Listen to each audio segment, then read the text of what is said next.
पटना में बिहार कांग्रेस कमेटी के अध्यक्ष आलोक शर्मा ने प्रेस वार्ता में कहा कि बिहार के सभी मुद्दों पर कांग्रेस लगातार सरकार से सवाल पूछ रही है। उन्होंने कहा कि 20 साल से बीजेपी जेडीयू की सरकार होने के बावजूद शिक्षा, स्वास्थ्य और रोजगार जैसी समस्याएं बिहार में बढ़ती जा रही हैं और पलायन का भी बड़ा मुद्दा है।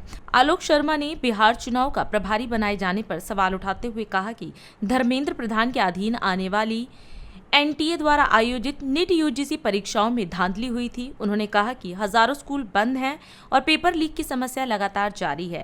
साथ ही सवाल यह है कि बिहार की शिक्षा व्यवस्था की यह बदहाली कब सुधरेगी। बिहार के तमाम मुद्दों को लेकर बिहार प्रदेश कांग्रेस कमेटी के अध्यक्ष राजेश राम जी, राजेश राठौड़ जी और अभय दुबे जी, तमाम लीडर्स ने एक सीरीज शुरू की कि 20 साल और 20 सवाल, क्योंकि 20 साल से लगभग यहां पर जिस तरह से बीजेपी और जदयू का लंबे समय तक शासन रहा कि किस तरह से, चाहे वो यहां की सामाजिक स्थिति हो, चाहे वो यहां की आर्थिक स्थिति हो, चाहे वो शिक्षा का क्षेत्र रहा हो, चाहे स्वास्थ्य का क्षेत्र रहा हो, पूरी तरह से इन्होंने बिहार का बंटाधार किया है। एक कहावत है कि यथा राजा तथा प्रजा। तो जिस तरह के शिक्षाविद केंद्र में बैठे हैं, जिनकी डिग्रियों का नहीं पता, इंटायर पॉलिटिकल साइंस से लेकर और कौन कौन सी डिग्रियां लेकर बैठे हैं, ये नालंदा, और जिस तरह से मूल स्थान शिक्षा का पुराने समय से रहा बिहार, पाटलिपुत्र, और हमेशा से यहां से एक शिक्षा का उद्बोधन रहा, आज किस हालात में पहुंच गए हैं, एक विषय हम ये लेंगे। और दूसरा, बिहार का युवा किस तरह से पलायन कर रहा है, किस तरह से तमाम समस्याएं हैं, इन दो विषयों पर हम आपसे बात करेंगे।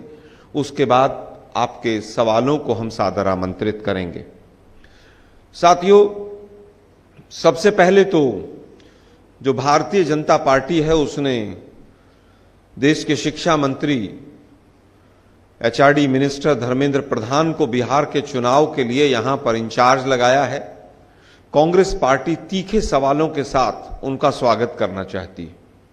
हम सीधा सीधा पूछना चाहते हैं, धर्मेंद्र प्रधान जी, नई शिक्षा नीति से लेकर हर चीज में आपने जिस तरह से अपने मंत्रालय का बंटाधार किया है, आपको किस आधार पर बिहार का चुनाव प्रभारी बनाया है? बिहार तो वैसे ही तमाम पेपर्स के घोटाले, पेपर लीक, उसके लिए पूरी तरह से बदनाम हो चुका है। जो बिहार हमेशा से आईएएस आईपीएस देता था, हर क्षेत्र में पूरे विश्व में शिक्षाविद बिहार से जाते थे। आज जदयू और भाजपा की सरकार ने बिहार की शिक्षा व्यवस्था को किस हालात में पहुंचा दिया है? तो हमारा सीधा पहला सवाल है कि धर्मेंद्र प्रधान जी, नीट का जो एग्जाम हुआ था उसमें तमाम लोग यहां पर पकड़े गए थे, वो लोग कौन थे? नीट के पेपर में जो 3 दिन तक एग्जामिनेशन सेंटर चेंज करने का विंडो खोला था, वो किन के स्कूलों में ज्यादा बच्चे गए? 30 से 40 हजार बच्चों ने अपना एग्जाम सेंटर चेंज किया था। आप मूक दर्शक बनकर देखते रहे। तो आप बताएं कि नीट की परीक्षा रद्द क्यों नहीं करवाई आपने?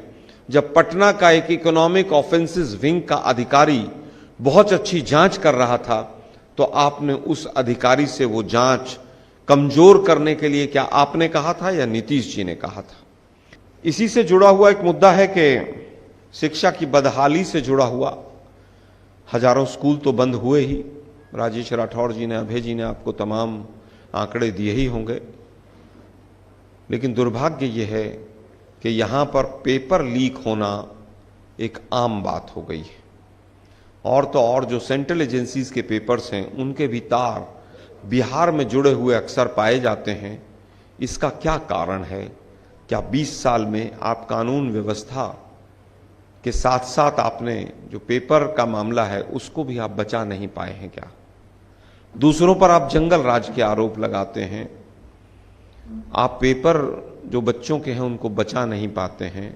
पूरी शिक्षा व्यवस्था का जिस तरह से इन्होंने बेड़ा गर्क किया है, हमारे 2-3 में समाप्त करता हूं। 2-3 मूल सवाल हैं। पहला सवाल है कि धर्मेंद्र प्रधान, जिनके ऊपर नीट एग्जाम के उनके रहते हुए तमाम आरोप लगे मंत्रालय के ऊपर, उनको बिहार का प्रभारी बनाकर बीजेपी क्या संदेश देना चाहती है?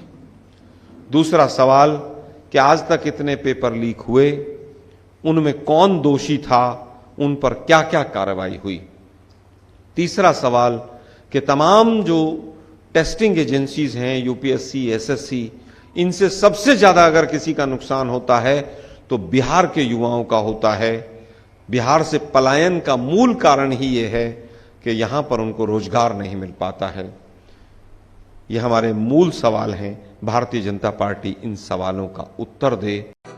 राष्ट्रीय